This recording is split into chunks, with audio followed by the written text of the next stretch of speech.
Petrol ও ডিজেলের দাম ফের বাড়ল। সোমবার সকাল থেকে এই দুই জ্বালানিতে লিটার প্রতি 2.5 টাকার বেশি দাম বাড়ানো হয়েছে। এর ফলে কলকাতায় পেট্রোলের দাম 2 টাকা 87 পয়সা বেড়ে 113 টাকা 51 পয়সা হয়েছে।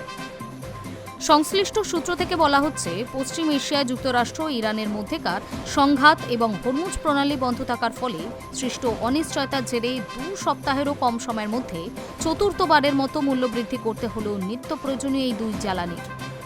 সর্বশেষ তথ্য অনুযায়ী দিল্লিতে পেট্রোলের দাম লিটারে 2 টাকা 61 পয়সা বৃদ্ধি পেয়েছে। ফলে 99 টাকা 51 পয়সা থেকে বেড়ে হয়েছে 102 টাকা 12 পয়সা। অন্যদিকে ডিজেলের দাম 2 টাকা 71 পয়সা বেড়ে 92 টাকা 49 পয়সা থেকে বেড়ে হয়েছে 95 টাকা 20 পয়সা।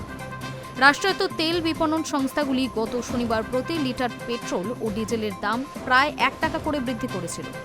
গত 15 মে প্রথমবার দাম বাড়ানোর পর মাত্র 8 দিনের ব্যবধানে সেটা ছিল তৃতীয় দফা মূল্যবৃদ্ধি। এবার চতুর্থ দফার মূল্যবৃদ্ধি হল। মুম্বাইতে পেট্রোলের দাম 2 টাকা 72 পয়সা বেড়ে 111 টাকা 21 পয়সা দাঁড়িয়েছে। চেন্নাইতে বৃদ্ধি হয়েছে সামান্য কম। এখানে পেট্রোলের দাম 2 টাকা 46 পয়সা বৃদ্ধি পেয়েছে। বর্ধিত দাম হচ্ছে 107 টাকা 77 পয়সা।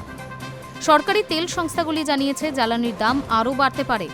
তাদের দাবি, আন্তর্জাতিক বাজারের তুলনায় পেট্রোল 13 টাকা এবং ডিজেল 38 টাকা কম দামে বিক্রি করা হচ্ছে। এর ফারাক পূরণ করতে তেল কোম্পানিগুলির আরও দাম বাড়ানোর সুযোগ রয়েছে। এখন তাই দেখার, জনসাধারণকে স্বস্তি দিতে কেন্দ্রীয় সরকার জ্বালানি খাতে ভর্তুকি দেয় কিনা। এছাড়া রাজ্য সরকারগুলি এই দুই জ্বালানির উপর থেকে যে কর আদায় করে তার পরিমাণ কমালেও সাধারণ মানুষ স্বস্তি পেতে পারেন। তবে সবটাই নির্ভর করছে সরকারের সামগ্রিক রাজস্ব আদায়ের উপর। আর্থিক পরিস্থিতি খারাপ দিকে যেতে পারে এমন আভাস দিয়ে প্রধানমন্ত্রী নরেন্দ্র মোদী ইতিমধ্যেই দেশবাসীকে সাশ্রয়ী হতে পরামর্শ দিয়েছেন। জ্বালানির খরচ কমাতে ওয়ার্ক ফ্রম হোম চালুর কথা বলেছেন ব্যক্তিগত গাড়ির ব্যবহারও কমাতে। Hi News network.